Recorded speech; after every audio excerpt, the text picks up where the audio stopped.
J'ai 3 questions à poser. La première question, qu'est-ce qui vous a motivé à écrire cette histoire? Ça, c'est la première question. La deuxième question, pourquoi une fin aussi tragique que douloureuse pour Saïd? La dernière, les sanglots de Louise à l'hôpital traduisent-ils le regret ou de la pitié pour Saïd? Je vous remercie. Voilà. J'ai essayé de lire le regard de cet enfant qui fixait la caméra. Les autres semblaient un peu timides. Je crois que c'est une femme qui avait fait la photo, c'est une jeune fille photographe du CFP qui avait fait la photo, et je crois qu'elle avait fait ça dans une crèche. Et j'ai vu cet enfant, je me suis dit, mais pourquoi il regarde la caméra avec une telle assurance dans le regard pendant que les autres sont timides?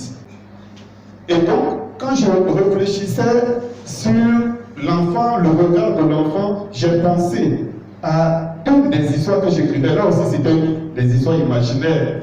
Et puis, je me suis dit, mais pourquoi ne pas mettre cet enfant dans le contexte d'un enfant en situation difficile? Voilà comment l'idée est venue. Je ne savais pas non plus à l'époque que le nom Saïd existait.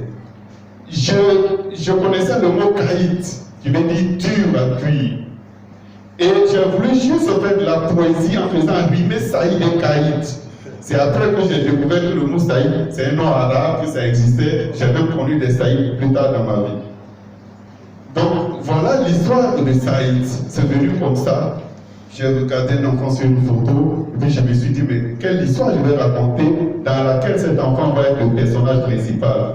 Et puis, voilà, comme j'étais déjà très sensible au problème des enfants de la rue, j'en ai fait un enfant de la rue.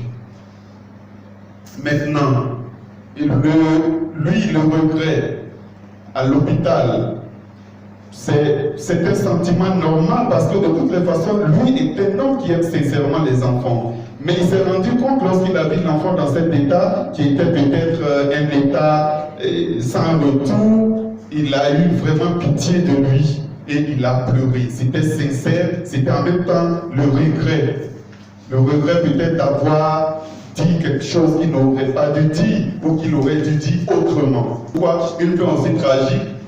Bon, est-ce que c'est la fin? Je ne sais pas. Parce que j'ai laissé les gens, je laisse les gens deviner. On a dit, l'enfant, le docteur sait que l'enfant ne va pas survivre à ce traumatisme, sauf si il va dans un hôpital spécial en dehors du continent.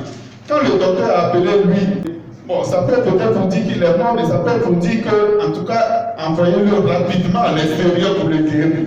Donc, je ne sais pas. À mon avis, quand même, c'est pas une fin. Bon, d'accord.